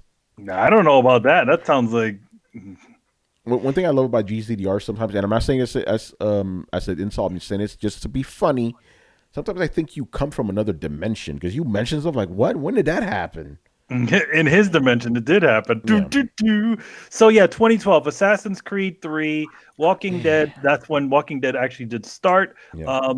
Dishonored came out that year. Mass Effect 3, Diablo 3, Max Payne 3, Dragon's Dogma, Persona 4 Golden, which is a port. Call of Duty Black Ops. By the way, 2011 was the year the PlayStation Network got hacked. Yeah. Let's see. Let's keep on going. Yeah, go ahead. My bad. Medal of Honor, Warfighter. I never heard of that one. Epic Mickey 2, which was not very good. Darksiders 2, Halo 4. I ain't gonna even mention Transformers. Transformers Fall of Cybertron. Those Cybertron games I like Darksiders too. XCOM, Enemy Unknown, which is the reboot. Borderlands 2, which everybody loves that game. Need for Speed Most Wanted. Hitman Absolution. Guild Wars. Just a couple more that people have played. You didn't like Prototype. That was there too. Resident Evil 6 was 2012. Yeah, 2012. Yeah, it must have been the second one. That was not the first one. Which one? Prototype 2. It must have been Prototype 2. There's no way. Yeah, it was Prototype 2. Yeah, no, I didn't bother with that bullshit. Resident Evil 6 also came out that year. Kingdoms of Amalur Ragnarok. Oh, Brett, man, pour one out. Fez came out that year. Unfinished Swan. There's some decent games that year. Asura's Wrath. Torrance's Lollipop favorite. Chainsaw, the Darkness, which was the I guess the remake of the Darkness. Not to be confused with the band The Darkness. Yeah, loving you. Oh my god, and did do the voice of Yeah, the like- character, the demon. And for you Kingdom Hearts fans, one of the point Dreamed Out Distance came out that year on the 3DS. 2014, Watch Dogs came out. Yeah, well, let's see what 2014 looks like. 2014 was Okay, Mario. Okay, Hearthstone, Mario Kart 8, Destiny, Dragon Age Inquisition. Dragon There you Age go. Inquisition, Shadow of Mordor. Ooh, the first one. That's a good game. That's the first one. Titanfall is also that year as well. Adam, that's your game. Wolfenstein, the New Order Oh, came that's a out good that game year. too. Alien Isolation, Ooh. Super Smash Brothers Wii U, Never Alone, which is an independent game. Far Cry 4, Banner Saga. I feel like Banner Saga came out before that. Evil Within, The Crew, Forza Horizon 2, Drive Club, Sunset Overdrive. Some good games that year. Okay, 2014 is not a bad year. The Last of Us Left Behind. I guess that's Oh, the they're DLC. turning off the Drive Club. Did you hear they're turning off the servers? Over Yeah. Drive Club. You know, it surprised it. me that the servers were still on. Oh, Yeah. why? That was a fun game. You know? Yeah, that game was whack. Yeah, and then Watch Dogs is 2014. Just since Infamous Second Son came out that year. I liked the game, but everybody else hated it. I didn't care for that character. He's kind of a dope. I believe that that was my second PlayStation 4 platinum. The first one was Assassin's Creed, actually. The Black Flag. That was my first platinum. That's the one that got me back into it because I was retired from platinums and they pulled me back in. I tried to get out. Oh yeah, by the way, the biggest one of that year, Yeah. Dark Souls 2. Was that the first time it got released or the re-release? That's probably the first release. It's the first release, yeah. Damn, man. Wait. Yeah, you're right. 2014 was the first time it was released. Yeah. Wow. Wow. Oh, Let's do man. 2015. Let's go down the line. Ori and the Black Forest. Black Soma- Forest. The Black Forest, Is man. I'm in Blind Forest. Why excuse she me. gotta be black? Why gotta be black? Why gotta be black? Ori and the Blind Forest, The Witcher 3, Fallout 4, Yeah. Undertale, which was the console version of it, Until Dawn, Metal Gear Solid 5, Tomb Raider, The Rise of the Tomb Raider, Rise. Call of Duty Black Ops, Assassin's Creed Syndicate, Bloodborne, Halo 5, Guardians, Mario Maker, Batman Arkham Knight, Life is Strange, Forza 6. This is also the year that Star Wars Battlefront came out. Tom Clancy's Rainbow Six, Just Cause 3. All right, Manny. I don't know. I lost. We I lost lost interest. I don't care anymore. You're like, man, 2015 was the worst year ever because all those games I don't care about. Yeah. By the way, just so you guys know, one of the rules I have for this show, like this is a personal thing. Whenever I start getting bored, I'm like, okay, let's move on. Because if I'm bored, probably other people are too. You know. Yo, man, you tired. But if the conversation is like, if I can tell it's heated, even though if I'm not like, interested in it, I let it go. You know, because I'm like, oh, I don't know what the fuck's going on. I don't care. But these motherfuckers are passionate. I'm letting them go. You know. Action. Yeah, man, it's all about passion, right? By the way, I forgot who it was, but I want to give a shout out to Howie from Twitter, because I just made a joke. I'm like, sometimes we get too New York on this show. Like on the last episode, we're talking about St. Mark's Place, right? Nobody outside New York knows what the fuck that is. So I said that, and he's like, listen, I don't know any of that shit either, but I like the passion you guys throw in there. I'm like, okay, that's cool. So we could talk. I think the part of also slightly part of the show is that the conversations that we have are essentially some stuff that we would probably have off air too. Yes. Like me, Adam, and everybody. Most of us who are New York, we probably talk about how St. Mark's in the Village in New York has gotten stupid. So it's bound to eventually end up on the show in some way or fashion.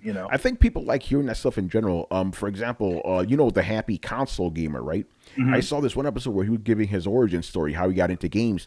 He lives in Canada. I don't know shit about Canada, but I was riveted. Like, he's talking about these places. I'm like, man, I wish I could have checked that out. That sounds cool, So I'm guessing when people listen to our stories, like, oh, sounds awesome. Like when we talk about Chinatown Arcade or whatever, they're like, fuck, that would have been It's cool. still there. You can go. Yeah, It's not the same. not It's the a different same. owner, and they repainted and they made it very nice and family friendly, which is cool because you got to make money. But And it looked like an alleyway it with doesn't. arcade Yeah, games in it. alleyway. There was poor lighting to no lighting. The There was only there light was you received was from the damn arcade machines. exactly. There was a chicken that you could Yeah, play tic tac toe You with. play at the- in the tic-tac-toe, front. which I'm sure was probably some sort of animal miscare or something Oh like yeah, that. well yeah, it was horrible, but it was fun. It was close, and it was open. Damn, I felt like it was till like 2-3 in the morning sometimes. Because I remember on Christmas Eve, we would do this thing at our grandmother's house, and she lived in walking distance from that arcade, Yeah. and so we would go over there because we would open up presents all together as a family at 12 At 12 midnight. a.m. Yeah. Yeah, 12. So that was the thing that we had to do. So I remember with Danny, our uncle, was like, maybe around 11 o'clock, 10:30, whatever. We would go over there, and that place be packed. Mhm. We just go and we play a little bit and then head back. But It's fucking awesome, man. yeah. All right, so yeah, you could only get those types of stories on Throwdown every Throwdown. Thursday. Go watch the documentary, The Lost Arcade. Yeah, do that. Mhm. All right, yeah. So that's gonna do it for us. Let me bring up our little graphic here. Thanks for Mr. Subgator. We're gonna keep Thanos because we like Thanos in the background there. Thanos is cool. Infinity War comes out April something. Go check it out. When the fuck is that movie coming out? The 22nd or something? The 20s. Yeah, something like that. Yeah. All right. So yeah, go ahead. Go ahead. No, go. All right. Okay, so how to submit questions for Throwdown Your Questions. Step 1, join our Discord. Very simple. And again, you want to join Discord because there's a lot of good conversation. That chat is always going, man. Really appreciate the guys keeping things alive there. Step 2, on Discord, go to the Throwdown Your Questions section. And I just need to bring this up. And I'm Black Metal Game. I'm singling you out, Playboy. Do not have conversations in there. That's just for questions. Black Metal goes in there, starts answering questions like, bro, no. Because like it keeps it clean for me, so I could just copy and paste everything. So no conversations there. Keep the conversations in the lounge. It's always popping in there. And step 3, obviously, submit your questions and limit them to 2 questions. And again, this whole thing of us having the questions on Discord worked out very, very well for us. Now, hey, where do I ask questions? Discord. Simple as that. It's beautiful. All right, so that's it for us. So thank you for watching and listening. Leave us the questions in the Discord server, and we'll answer them on next week's show. Subscribe to Throwdown on SoundCloud, iTunes, and YouTube. Follow us on Twitch, Twitter, and the Facebooks at Throwdown Show. Links are located in the description below. Once again, our show is Tony Polanco. And tonight I was joined by Emilio Lopez. Thanks for joining us, guys. And I have a little gift for you guys. If you saw the previous show, I got a really nice jacket from the fine folks at Insert Coin. They make a lot of really cool, awesome jackets and stuff, like video game jackets and shirts and stuff like that.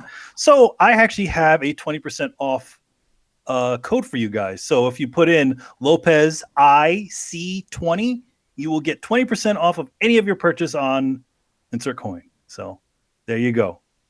Nice. Chris Seeley. Hey, take care, everyone. Brett Murdoch. It's been a pleasure as always. Adam Vale. Have a good week. And Brian Manjoma. Last of Us is still good or best. Sorry. All right, guys. We'll see you on Sunday, man. Thursday. Yeah. And I don't know if we're gonna do any. Oh yeah. And then other upcoming Friday, we're gonna get on the division because it's time for World Tier 5, baby. Adam is a man now. He's ready. That's it. I got the hair and the privates. That's it, man. You're gonna take your monthly wash too. You're gonna be chilling. I don't know. I won't go that far, man. I got bills. I got to consume water. That shit's not cheap. It used to be free. Now it costs you a fee because it's all about getting that cash money. All right, guys. We'll see you on Thursday, man. Later. Later, guys. Ladies. Deuces.